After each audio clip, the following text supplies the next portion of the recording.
Oi oi, it's your boy Hawker back with another video, and with Heroic recently winning ESL 1 Cologne, I figured it's time to look at one of their players, so I decided to do an analysis video on NiKo. In my opinion, NiKo has been one of the unsung heroes of the Danish scene for a while now. But at the start of this year, with Optic disbanding and NiKo finding himself stuck under contract, he didn't play an official Counter-Strike game for the first 4 months of 2020, and then slotted straight back into this Heroic team, no questions asked, and has been playing really well for this Heroic lineup. So let's jump in and have a look at what he's been doing so well. Let's start on Mirage, where NiKo is tasked with throwing this window smoke in the majority of the rounds. And this round also shows another general trend of NiKo's T-side gameplay, where he's oftentimes the second man in for this squad. As the second man in on a push, your job is generally just to make sure the spacing between you and the player in front of you is good, and to make sure you can help them out in early fights or just trade them. And NiKo does that really well in this round. He ends up getting a bunch of assists, but he always puts himself in a position where he's fighting someone 2v1. So unless the opponents get some really quick kills, it's going to be an easy tag team for Heroic. And I think this is one of NiKo's biggest strengths. He's really consistent and really reliable in these sorts of spots.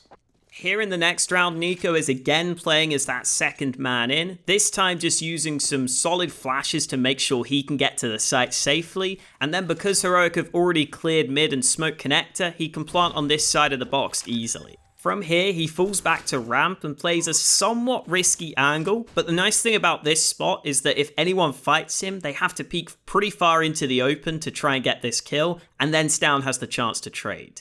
Not that NiKo's thinking about that though. He ends up winning both these fights in the post plant. He does well to get this first kill after the bomb is tapped, and then I honestly don't think he needs to peek on this second man, but if he's gonna win the fight, I've got no complaints. There are some rounds where NiKo gets caught out by aggression though.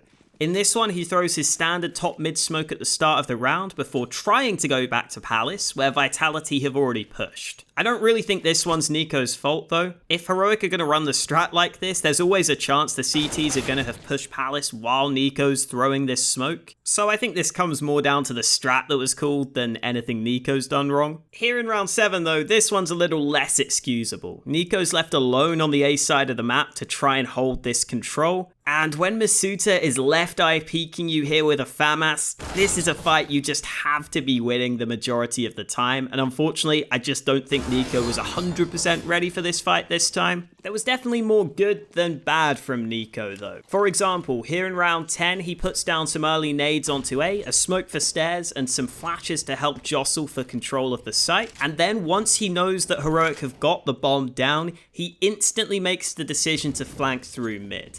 And this is obviously nothing new, you see a lot of players doing this, but I think this is an especially good spot to do it in this round, because you've taken A so quickly, it's unlikely Vitality are going to have a quick retake set up, they're going to have to rotate players over before they can start their retake, and that means Vitality won't have as much time to clear all the spots on the site, and that's exactly what ends up happening in this round. By the time Vitality have cleared out the site itself, they don't have time to win the round anymore because NiKo was just holding from mid. I also just love that this is a round where NiKo doesn't even get a kill, and he definitely contributes to Heroic winning the round in a fairly important way. Or if you're more interested in actually seeing kills, here in round 11, NiKo goes for a solo ramp push.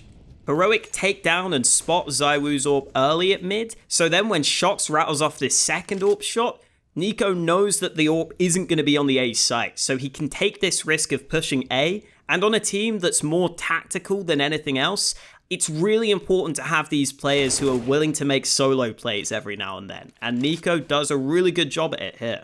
Heading into round 14, towards the end of the half, Heroic call for another fast A play where NiKo is supporting from Palace. This time round, he doesn't use too many nades early though. Because he's in Palace, he can only really throw this molly for the under wood position. But that means that once Heroic get onto the site safely and once they get the bomb down, he can put down some covering fire to help to begin with, and then he decides to use his nades to gain control for the post plant. An early smoke goes into connector, then he throws this first flash so that Heroic can start to take control of the stairs and jungle position, and then he's got a second pop flash lined up so that Heroic can push all the way into connector to have better positions for the post plant. And I just love this utility usage from NiKo here.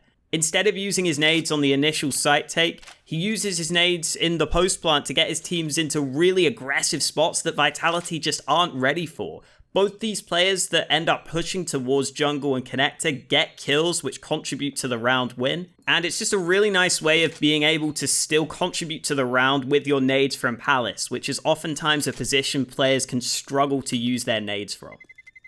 Heading into the second half, for their CT pistol, Heroic end up pushing through underpass and realizing that B is clear. So this leaves them having to play an A-sided retake. And the main thing that stuck out to me in this round, and one of NiKo's biggest strengths in general, is his patience and his willingness to trust his intuition. Here in this round, he's constantly aware that a mid flank is pretty likely, and even though he doesn't spot the man flanking from mid to begin with, as he moves into connector, he remains cognizant of the flank. He remains aware that it's a possibility and puts himself in a position where if there is a flanking player, he can get the kill quickly, while if there isn't a flanking player, he can help the site quickly. I think he puts himself in pretty much the perfect spot here, and if he wasn't in this position to take down the flanking player on mid, they might lose this round, but they end up winning it in part thanks to this kill.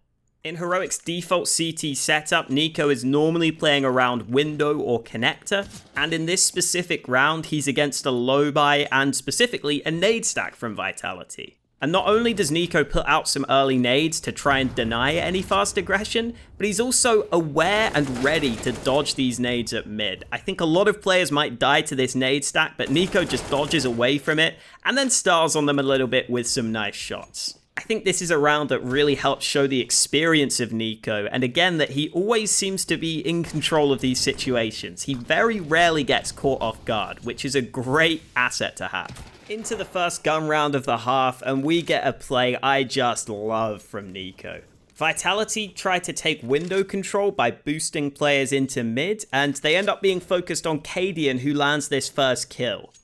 But instead of NiKo instantly swinging to try and take the fight from another angle, he just waits a few seconds, then slowly peeks into mid as Vitality are probably not going to expect this position anymore. If there was a man in ladder room, you'd expect him to peek way sooner to try and help Cadian, so he just ends up getting a freebie on Masuta, who is not even looking this direction. And just like that, Heroic have a 5v3 and Vitality end up saving at the end of this round.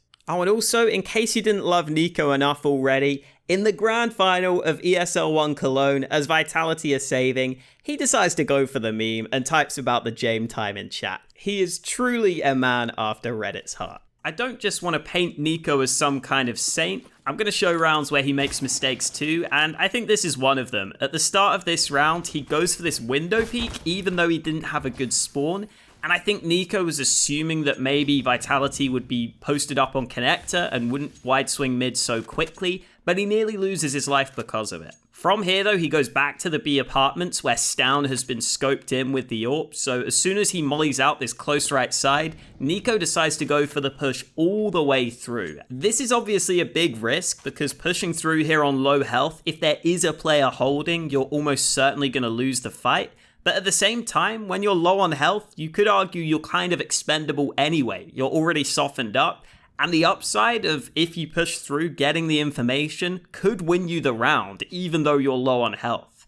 So I can see both sides for the argument here, but when you're winning 14-7, you've probably got a good feel for the game, and NiKo gets it right this time. He starts coming through on the flank. This is where it all goes wrong though. These should be free kills. You have to get at least one here, and NiKo doesn't get either of them.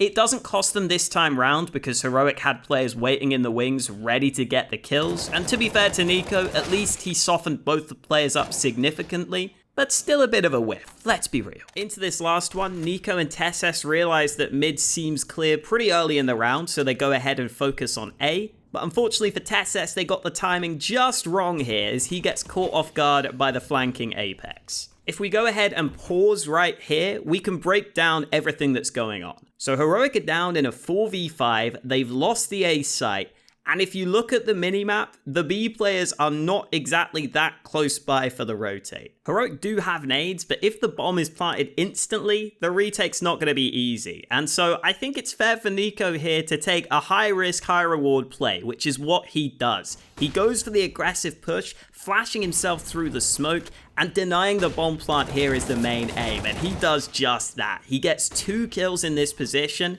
and even though this was a big risk, the upside is massive because now Heroic have so much more time, and more importantly, Vitality don't have any more nades to get this bomb down safely. They've used all their smokes on the initial execute, and so they just have to play for frags, which doesn't work for them. Heroic end up winning the round, and this is an example of NiKo showing a slightly more aggressive side to his game, which he doesn't often have to pull out, but he generally just pulls it out when the time is right.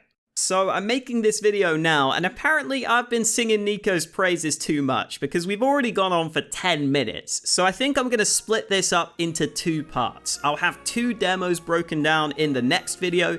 That part 2 should be coming out tomorrow, so make sure to stick around for that. As always, if you enjoyed, like, subscribe, all that good stuff. Apparently I meant to say that on YouTube because it's important. And other than that, thank you guys for watching. Make sure to stick around for part 2.